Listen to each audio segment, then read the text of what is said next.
नमस्कार, झारखंड समाचार में आप सबों का स्वागत है। आइए जानते हैं आज की ताजा मुख्य खबरों को। रांची लौटे सीएम चंपई और कल्पना सोरेन, कहा एग्जिट पोल फर्जी, झारखंड में 10+ सीट जीतेंगे।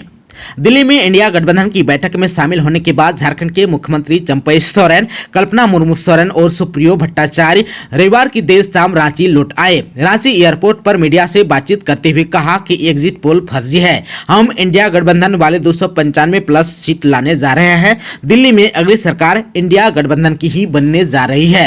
वहीं कल्पना सोरेन ने कहा कि झारखंड में हम 10+ सीट जीतने जा रहे हैं। गांडे विधानसभा सीट पर हम रिकॉर्ड मतों से जीतने जा रहे हैं। इसके बाद जो है प्रधानमंत्री कौन होगा, इस सवाल पर उन्होंने कहा कि 4 जून के बाद गठबंधन दलों की बैठक दिल्ली में होगी, जिसमें आगे का निर्णय लिया जाएगा। कल्पना मुर्मू सोरेन ने कहा कि एग्जिट पोल के चक्कर में ना पड़े, चकरा जाएंगे। 4 जून का इंतजार करें। जनता ने गठबंधन को नकारा, पीएम मोदी पर फिर जताया विश्वास, अन्नपूर्णा देवी ने कही। कोडरमा के सांसद अन्नपूर्णा देवी ने एग्जिट पोल पर प्रतिक्रिया व्यक्त करते हुए कहा कि यह पूरी तरह सत्य साबित होगा। उन्होंने कहा कि जनता ने गठबंधन को पूरी तरह रिजेक्ट करते हुए पीएम मोदी पर विश्वास जताया है। जनता का विश्वास विकसित भारत को लेकर है। इंडिया गठबंधन के लोग दुष्प्रचार में लगे रहे, लेकिन देश की जनता ने विकास को प्राथमिकता दी। उन्होंने कहा कि पीएम मोदी के नेतृत्व में तेजी से देश सशक्त हो रहा है। आज पूरे विश्व में भारत का डंका बज रहा है। देश में हर क्षेत्र में विकास का पहिया आगे बढ़ा है। गरीबों का तेजी से उत्थान भी हो रहा है। गांव से शहर तक आधारभूत संरचनाओं को बहाल की गई है, साथ ही अंतिम व्यक्ति तक लाभ पहुंचाया गया। उन्होंने कहा कि विकास का बेहतर परिणाम 4 तारीख को देखने को मिलेगा। एग्जिट पोल यथावत रहेगा और एनडीए गठबंधन 400 पार करेगा। अन्नपूर्णा देवी ने कहा कि गठबंधन को जनता ने पूरी तरह नकार दिया है। अगले 5 साल में प्रधानमंत्री मोदी के नेतृत्व में देश विकास की ओर अग्रसर होगा। वोटों की गिनती के लिए मतगणना कर्मियों को दिया गया प्रशिक्षण। धनबाद में 4 जून को कृषि बाजार समिति में लोकसभा चुनाव में हुए मतदान की गिनती की जाएगी। लोकसभा चुनाव का त्रुटि रहित मतगणना के लिए जिला निर्वाचन पदाधिकारी सह उपायुक्त माधवी मिश्रा के निर्देश पर रविवार को न्यू टाउन हॉल में पोस्टल बैलेट तथा श्री श्री लक्ष्मी नारायण ट्रस्ट महिला महाविद्यालय में ईवीएम से मतगणना के लिए माइक्रो ऑब्जर्वर, काउंटिंग सुपरवाइजर तथा काउंटिंग असिस्टेंट को प्रशिक्षण दिया गया। इस अवसर पर उपायुक्त ने कहा कि जिस प्रकार लोकसभा चुनाव टीम वर्क से सफलतापूर्वक संपन्न हुआ, उसी प्रकार चुनाव के अंतिम चरण में मतगणना भी टीम वर्क से सफलतापूर्वक संपन्न होगी। धनबाद में कृषि बाजार समिति स्थित मतगणना केंद्र में मतगणना के दौरान शांति व्यवस्था बनाए रखने के लिए 16 मजिस्ट्रेट की तैनाती की गई है। उपायुक्त माधवी मिश्रा, वरीय पुलिस अधीक्षक हरदीप पी जनार्दन तथा अपर समाहर्ता यानी कि विधि व्यवस्था हेमा प्रसाद ने संयुक्त आदेश जारी कर मजिस्ट्रेटों और पुलिस पदाधिकारियों को प्रतिनियुक्त किया है। टेंडर कमीशन घोटाला मामले में आईएएस मनीष रंजन से आज फिर ईडी करेगी पूछताछ। झारखंड में टेंडर कमीशन घोटाला मामले की प्रवर्तन निदेशालय यानी कि ईडी जांच कर रही है। इस मामले में ईडी ने आईएएस मनीष रंजन से 28 मई को करीब 8 घंटे तक पूछताछ की थी। ईडी अब फिर आज सोमवार को मनीष रंजन से पूछताछ करेगी। घोटाले की जांच के क्रम में 6 मई को मंत्री आलमगीर आलम के पीएस रहे संजीव लाल और उसके नौकर जहांगीर के फ्लैट से ईडी को कई दस्तावेज हाथ लगे थे। उसमें कमीशन की राशि किन किन लोगों को जाती थी, इसका पूरा विवरण मौजूद है। ईडी ने इस संबंध में भी सवाल जवाब किए, लेकिन मनीष रंजन ने इन सभी सवालों पर अपनी अनभिज्ञता जताई। ईडी ने उन्हें मंत्री आलमगीर आलम के समक्ष भी बैठाकर कई सवाल किए, लेकिन ईडी के सवालों पर दोनों ने चुप्पी साध ली। इससे पहले ईडी ने उन्हें 24 मई को पूछताछ के लिए बुलाया था, लेकिन वे ईडी कार्यालय नहीं आए थे और जांच एजेंसी से समय देने का आग्रह भी किया, पर ईडी ने उन्हें अगले ही दिन 25 मई को फिर से समन भेजकर 28 मई को पूछताछ के लिए बुला लिया था। झारखंड में 15 जून तक मानसून आने की संभावना। मानसून आने तक पारा चढ़ा रहेगा, बीच बीच में बारिश से मिलेगी ठंडक। अभी मानसून केरल आ गया है। झारखंड में 15 जून तक मानसून आने की संभावना है। करीब 2 सप्ताह का समय शेष है। इस दौरान गर्मी से राहत मिलने की संभावना कम ही है। जब झारखंड में मानसून आएगा और पूरी तरह से सक्रिय होगा, तभी गर्मी से राहत मिलेगी। तब तक जो है रांची समेत झारखंड के कई हिस्सों का पारा 40 डिग्री के अधिक रहने की संभावना है। वहीं 15 जून तक रांची समेत आसपास में दोपहर बाद बीच बीच में बादल छाएंगे। हवा चलने और बारिश से ठंड मिलने की उम्मीद की जा सकती है। झारखंड के 18 जिलों में वर्षा और वज्रपात के बाद 9 जिलों में हीट वेव की चेतावनी मौसम विभाग ने जारी किया है अलर्ट। झारखंड के 18 जिलों में वर्षा एवं वज्रपात के बाद 9 जिलों में लू चलने यानी कि हीट वेव की चेतावनी मौसम विभाग की ओर से जारी किया गया है। भारत मौसम विज्ञान विभाग यानी कि IMD के रांची स्थित मौसम केंद्र ने इस संबंध में येलो अलर्ट जारी कर दिया है। आप सबको बता दूं कि रविवार को यानी कि 2 जून को मौसम विभाग ने अगले 4 दिन के मौसम का पूर्वानुमान जारी किया, जिसमें एक दिन तेज हवाओं के साथ वर्षा एवं वज्रपात होने की चेतावनी दी गई है। इसके बाद 3 दिन तक उष्ण लहर या लू यानी कि हीट वेव का येलो अलर्ट जारी किया गया है। आप सबको बता दूं कि मौसम वैज्ञानिक ने बताया है कि 3 जून को उत्तर पूर्वी, मध्य तथा दक्षिणी झारखंड में कहीं कहीं गरज और तेज हवाओं के साथ वज्रपात होने की भी आशंका है। इन जगहों पर 30 से 40 किलोमीटर की रफ्तार से हवाएं चल सकती है। आप सबको बता दूं कि उत्तर पूर्वी हिस्सों में देवघर, धनबाद, दुमका, गिरिडीह, गोड्डा, जामताड़ा, पाकुड़ और साहिबगंज जिले आते हैं, जबकि दक्षिणी झारखंड में पूर्वी सिंहभूम, पश्चिमी सिंहभूम, सरायकेला, खरसावां और सिमडेगा और मध्य झारखंड में रांची, बोकारो, गुमला, हजारीबाग, खूंटी और रामगढ़ जिले आते हैं। मौसम विभाग के मुताबिक मंगलवार को यानी कि 4 जून को गढ़वा, पलामू एवं चतरा जिलों में कहीं कहीं हीट वेव की स्थिति देखी जाएगी। लोगों को प्रचंड गर्मी का सामना करना पड़ेगा। इसके बाद 2 दिन यानी कि बुधवार और बृहस्पतिवार को यानी कि 5 और 6 जून को लू चलने को लेकर येलो अलर्ट जारी किया गया है। कहा गया है कि गढ़वा, पलामू, चतरा, लातेहार, लोहरदगा, रांची, रामगढ़, हजारीबाग और कोडरमा जिलों में कहीं कहीं हीट वेव की स्थिति बनी रहेगी। आप सबको बता दें कि राजधानी रांची में आज 3 जून को आंशिक बादल छाए रहेंगे, गरजने वाले बादल भी बन सकते हैं। इसके बाद 4 जून से आसमान साफ हो जाएगा। इसके साथ ही रांची का तापमान जो है 2 से 3 डिग्री बढ़ जाएगा और लू चलने लगेगी। वहीं 4 जून से 6 जून तक राजधानी रांची में लू चलेगी। अधिकतम तापमान 40 से 41 डिग्री सेंटीग्रेड के बीच रहने का अनुमान है। मौसम विभाग के मुताबिक पिछले 24 घंटे के दौरान झारखंड में कई जगहों पर आंधी के साथ हल्के से मध्यम दर्जे की वर्षा भी हुई। गढ़वा और पलामू जिलों में कई जगहों पर उष्ण लहर यानी कि हीट वेव की स्थिति देखी गई। पलामू के डाल्टनगंज का उच्चतम तापमान झारखंड में सर्वाधिक रहा। यहां का अधिकतम तापमान 45.4 डिग्री सेंटीग्रेड रिकॉर्ड किया गया। सबसे कम न्यूनतम तापमान 22.5 डिग्री बोकारो में दर्ज किया गया। पश्चिमी सिंहभूम के जगन्नाथपुर में सबसे अधिक 49 मिलीमीटर वर्षा हुई। संथाल परगना की दुमका, राजमहल और गोड्डा सीट पर बम्पर वोटिंग, लेकिन 2019 से कम हुआ मतदान। झारखंड के संथाल परगना की दुमका, गोड्डा और राजमहल लोकसभा सीट पर हुए मतदान के साथ देश और राज्य में आम चुनाव समाप्त हो गया। झारखंड में 4 चरणों में हुए चुनाव में सबसे अधिक 70.66% मतदान अंतिम चरण में हुआ। आप सबको बता दूं कि शनिवार को हुए चुनाव में सबसे ज्यादा 73.71% मतदान दुमका यानी कि ST लोकसभा क्षेत्र में दर्ज किया गया। वहीं गोड्डा में 68.54% और राजमहल यानी कि ST में 70.34% लोगों ने अपने मताधिकार का इस्तेमाल किया। राज्य के अपर मुख्य निर्वाचन पदाधिकारी नेहा अरोड़ा ने कहा कि 3 लोकसभा सीटों पर स्वच्छ, पारदर्शी और शांतिपूर्ण मतदान संपन्न हुआ। कहीं से किसी अप्रिय घटना की सूचना नहीं है। उन्होंने कहा कि EVM सील कर स्ट्रांग रूम तक पहुंचाया भी जा चुका है। उन्होंने कहा कि 4 जून को मतगणना के लिए स्ट्रांग रूम का सील खोला जाएगा। 295 सीटें जीत रहा है इंडिया गठबंधन, केंद्र में बन रही है हमारी सरकार, वर्चुअल बैठक में बोले मल्लिकार्जुन खड़गे। रांची में कांग्रेस के अध्यक्ष मल्लिकार्जुन खड़गे ने कहा कि हम पूरे देश में लगभग 295 सीटें जीत रहे हैं। बाकी सीटों पर हमारा नजदीकी संघर्ष है। केंद्र में इंडिया गठबंधन की सरकार बन रही है। अखिल भारतीय कांग्रेस कमेटी की वर्चुअल बैठक कांग्रेस अध्यक्ष मल्लिकार्जुन खड़गे की अध्यक्षता में रविवार को संपन्न हुई। इस बैठक में मुख्य रूप से राहुल गांधी, संगठन महासचिव KC वेणुगोपाल, झारखंड प्रदेश कांग्रेस अध्यक्ष राजेश ठाकुर समेत अखिल भारतीय कांग्रेस के सभी महासचिव एवं प्रदेश अध्यक्ष एवं कांग्रेस प्रत्याशी उपस्थित थे। चाबसा ग्रामीण मुंडा दीपक बोदरा गोलीकांड में ग्रामीणों ने पुलिस प्रशासन को दिया 2 दिन का अल्टीमेटम, फिर मशाल जुलूस और चक्रधरपुर बंद का आह्वान।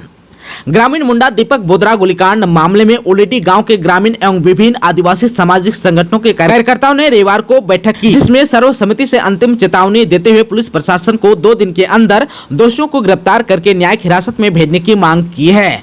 आक्रोशित ग्रामीणों का कहना है कि पुलिस प्रशासन ने मामले के उद्भेदन के लिए 3 दिनों का समय लिया था, परंतु 1 सप्ताह बीत जाने के बाद भी दिन दहाड़े घटित गोलीकांड की घटना में संलिप्त दोषियों को पकड़ा नहीं जा सका। साथ ही प्रेस विज्ञप्ति जारी कर निष्पक्ष जाँच की मांग भी की है, ताकि मुख्य मुजरिम एवं आपराधिक षड्यंत्र रचने वालों पर जांचों उपरांत न्यायोचित कार्रवाई किया जा सके।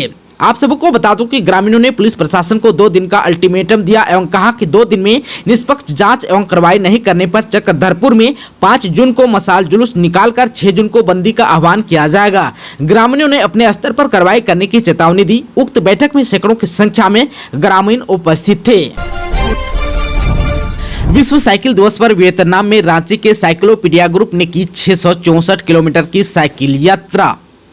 हर वर्ष 3 जून को विश्व साइकिल दिवस मनाया जाता है। इस उपलक्ष्य में साइक्लोपीडिया ग्रुप के 8 सदस्यों ने साउथ ईस्ट एशिया साइकिलिंग अभियान के तहत वियतनाम में 664 किलोमीटर की यात्रा तय की। इन्होंने 26 मई को हनोई शहर से अभियान शुरू किया था, जो कि 1 जून को इनकी साइकिल यात्रा पूरी हुई। इससे पहले ये लेह लद्दाख एवं बैंकॉक में भी साइकिलिंग अभियान पूरा कर चुके हैं। आप सबको बता दूं कि 5 जून को साइक्लोपीडिया ग्रुप के सदस्य रांची लौटेंगे। साइक्लोपीडिया ग्रुप के 8 सदस्यों के साइकिलिंग एक्सपीडिशन का यह सफर 26 मई को हनोई शहर से शुरू हुआ था। विश्व साइकिल दिवस के उपलक्ष्य में साउथ ईस्ट एशिया साइकिलिंग अभियान के लिए रांची से 23 मई को ग्रुप के सदस्य हवाई मार्ग से वियतनाम के हनोई शहर के लिए रवाना हुए थे। जंगल से भटककर हिरन पहुंचा गांव। गिरिडीह के निमाडी गांव पहुंचा हिरन, आवारा कुत्तों ने घेरा, ग्रामीणों ने वन विभाग को सौंपा। गिरिडीह में रविवार को जंगल से भटककर एक हिरन गांव पहुंच गया, जहां ग्रामीणों ने पकड़कर उसे वन विभाग के हवाले कर दिया। ग्रामीणों के अनुसार हिरन को कुछ आवारा कुत्तों ने घेर लिया था, जिसकी चंगुल से ग्रामीणों ने हिरन को बचाया। यह पूरा मामला तिसरी प्रखंड अंतर्गत खिजुरी पंचायत के निमाडी गांव का है। बताया जाता है कि रविवार की सुबह यहां घायला अवस्था में एक हिरन को आधा दर्जन से अधिक आवारा कुत्तों ने घेर लिया था। हिरन अपनी जान बचाने के लिए इधर उधर भाग रहा था, जिसके बाद ग्रामीणों ने आवारा कुत्तों को मौके से खदेड़ दिया और वहीं हिरन को पकड़ लिया। इस दौरान हिरन को देखने काफी संख्या में ग्रामीणों की भीड़ भी जुट गई। साथ ही इसकी सूचना वन विभाग को दी गई। मौके पर वन विभाग की टीम स्थल पर पहुंची और हिरन को अपने साथ बीट कार्यालय ले आया। वनपाल अमर विश्वकर्मा ने कहा कि चिकित्सा प्रभारी से प्राथमिक उपचार कर वन हिरन को अभी परिसर में रखा गया है। कहा कि कुछ पशुओं द्वारा उसे जख्मी कर दिया गया है, जिससे उपचार किया जा रहा है। ठीक होने तक वन परिसर में ही रखा जाएगा, फिर वापस इसे घने जंगल में छोड़ दिया जाएगा।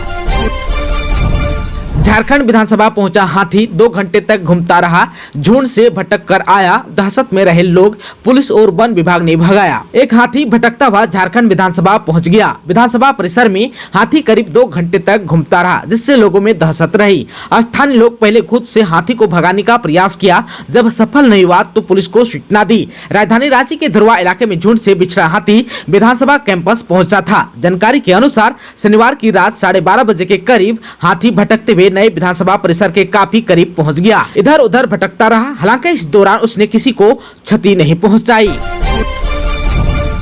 रांची के इंटरनेशनल सपा सेंटर में पुलिस का छापा, स्थानीय लोगों की शिकायत पर कार्रवाई। हिरासत में कई युवक और युवतियां, पूछताछ है जारी। राजधानी रांची के लालपुर क्षेत्र में पुलिस ने सपा सेंटर पर कार्रवाई की है। यह कार्रवाई शनिवार की देर रात की है। लालपुर चौक स्थित बैम्बू इंटरनेशनल सपा सेंटर में पुलिस ने बीती रात दबिश दी और कुछ युवक और युवतियों को हिरासत में लिया। सूत्रों के मुताबिक इस सपा सेंटर से पुलिस ने कई आपत्तिजनक चीजें भी बरामद की है। Bamboo international spa centre Lalpur चौक स्थित ली डिजायर कॉम्प्लेक्स के 4थे फ्लोर में संचालित होता है। वैसे तो इसे वेलनेस सेंटर के रूप में प्रमोट किया गया है, पर पुलिस ने स्थानीय लोगों की शिकायत पर कार्रवाई की है। लोगों की शिकायत थी कि यहाँ आए दिन युवक और युवतियों की भीड़ लगी रहती है। लोगों की शिकायत है कि यहाँ जिस्म फरोशी का धंधा चलता है। इसके बाद पुलिस ने कार्रवाई करते हुए कई लोगों को हिरासत में लेकर पूछताछ कर रही है। रांची में सड़क हादसे में युवक की हुई मौत, लोगों का हंगामा, असंतुलित होकर बाइक सवार गिरा, पीछे से आ रही बस ने रौंदा।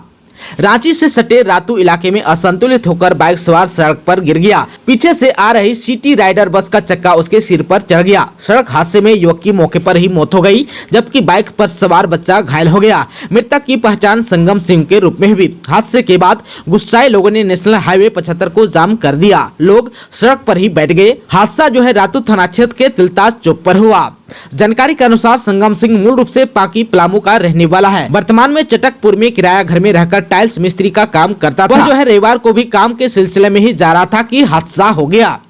घटना के बाद गुस्साए लोगों ने सड़क पर बाइक और बांस आदि लगाकर उसे जाम कर दिया। शव को सड़क पर रखकर गुस्साए लोगों ने मुआवजे की मांग की। लोगों ने इस दौरान जमकर हंगामा किया। पुलिस ने लोगों को समझा बुझाकर 2 घंटा 30 मिनट के बाद जाम को खत्म करवाया। पुलिस ने बाइक और बस को जब्त कर लिया है। बस के चालक को भी हिरासत में ले लिया गया है। चाईबासा पुलिस की कार्रवाई, नदी के किनारे से 3.15 करोड़ का डोडा हुआ बरामद। चाईबासा पुलिस ने टेबो थाना क्षेत्र के परैया गांव के पास नदी के किनारे से 2100 किलो डोडा बरामद किया है। बरामद डोडा की बाजार की कीमत 3.15 करोड़ बताई जा रही है। जानकारी के अनुसार एसपी आशुतोष शेखर को गुप्त सूचना मिली थी कि परैया गांव के पास नदी किनारे डोडा जमा कर रखा गया है। सूचना पर तुरंत कार्रवाई करते हुए एक छापामारी दल का गठन किया गया। छापामारी दल ने 1 जून की रात चाकी नदी के किनारे चेकिंग अभियान चलाया। इस दौरान चाकी नदी के किनारे जंगल झाड़ियों के बीच 83 प्लास्टिक के बोरे में डोडा बरामद हुआ। रविवार को मामले की जानकारी देते हुए एसपी ने बताया कि डोडा को दूसरे जगह भेजने के उद्देश्य से जमा किया गया था। रामगढ़ में हाईवा ने ऑटो को रौंदा, एक की हुई मौत। मुआवजे की मांग को लेकर 4 घंटे सड़क पर बैठे परिजन। रामगढ़ पतरातू मुख्य मार्ग के रामगढ़ कंट्रोल ऑफिस के पास शनिवार देर रात भीषण सड़क हादसा हो गया। यहां बड़का काना की ओर से जा रहा हाईवा अनियंत्रित होकर रामगढ़ की ओर से आ रहे ऑटो को रौंद दिया। इस हादसे में 1 की मौत हो गई, जबकि 3 लोग बुरी तरह से घायल हो गए। घटना के बाद परिजनों और ग्रामीणों ने मुआवजे की मांग को लेकर सबके साथ सड़क पर बैठ गए। प्रदर्शनकारियों ने भी सड़क पर टायर जलाकर अपनी नाराजगी जताई। लोगों के आक्रोश को देखते हुए मौके पर अंचलाधिकारी यानी कि सीओ, एसडीपीओ पतरातू, बरका काना पुलिस, भदानी नगर थाना प्रभारी, पतरातू थाना प्रभारी, भुरकुंडा थाना प्रभारी, 2 फायर ब्रिगेड वाहन, पुलिस लाइन से भारी संख्या में जवान घटनास्थल पर पहुंच पतरातू सीओ अमित भगत और पतरातू एसडीपीओ वीरेंद्र राम ने करीब 4 घंटे तक ग्रामीणों और परिजनों को समझाने का प्रयास किया। मुआवजे के लिखित आश्वासन के बाद ग्रामीणों ने जाम हटाया। घटना के संबंध में बताया जाता है कि हाईवा ने करीब 20 मीटर तक ऑटो को घसीटते ले गया। इस हादसे में ऑटो पूरी तरह क्षतिग्रस्त हो गया, उसके पड़खच्चे उड़ गए। वहीं ऑटो में सवार ड्राइवर सहित 5 यात्री बुरी तरह से घायल हो गए। घटना की जानकारी मिलते ही राहगीर और आसपास के लोग घटनास्थल पर पहुंचे और घायलों को किसी तरह वहां से निकालकर अस्पताल भेजा। वहीं एक व्यक्ति ऑटो सहित करीब 2 घंटे तक हाईवा के नीचे दबा रहा। मौके पर बरका काना पुलिस और भदानी नगर थाना प्रभारी पहुंचे और क्रेन मंगवाकर ट्रक को हटवाया और ऑटो में फंसे युवक को निकाला। रांची की एनआरआई महिला से 29.94 लाख की साइबर ठगी मामले में एक और साइबर अपराधी पकड़ाया। रांची की एनआरआई महिला से 29.94 लाख की साइबर ठगी करने के मामले में एक और साइबर अपराधी गिरफ्तार हुआ है। सीआईडी के साइबर सेल की टीम ने कार्रवाई करते हुए वीरेंद्र नाम के साइबर अपराधी को गिरफ्तार किया है। गिरफ्तार आरोपी हरियाणा के कैथल जिले का रहने वाला है। इस मामले में साइबर सेल रविशंकर द्विवेदी उर्फ राजू के नाम के साइबर अपराधी को गिरफ्तार कर पहले ही जेल भेज चुकी है। गिरफ्तार आरोपियों की स्वीकारोक्ति बयान व अनुसंधान में पता चला कि चीन से ऑपरेट करने वाले एक बड़े अंतर्राष्ट्रीय साइबर अपराधियों के गिरोह के लिए काम करने वाले साइबर अपराधी भारत में सक्रिय हैं। वे अलग अलग बैंकों के कॉर्पोरेट इंटरनेट बैंकिंग खाता खोलकर इस प्रकार के इन्वेस्टमेंट स्कैम करवाते हैं। दोस्तों, अभी तक आपने चैनल को सब्सक्राइब नहीं किया है तो प्लीज चैनल को सब्सक्राइब कर बेल आइकन को प्रेस कर दीजिएगा ताकि खबरों का अपडेट आपको मिलता रहेगा। इसके साथ ही आज के खबरों में बस इतना ही। हमें दीजिए इजाजत। नमस्कार।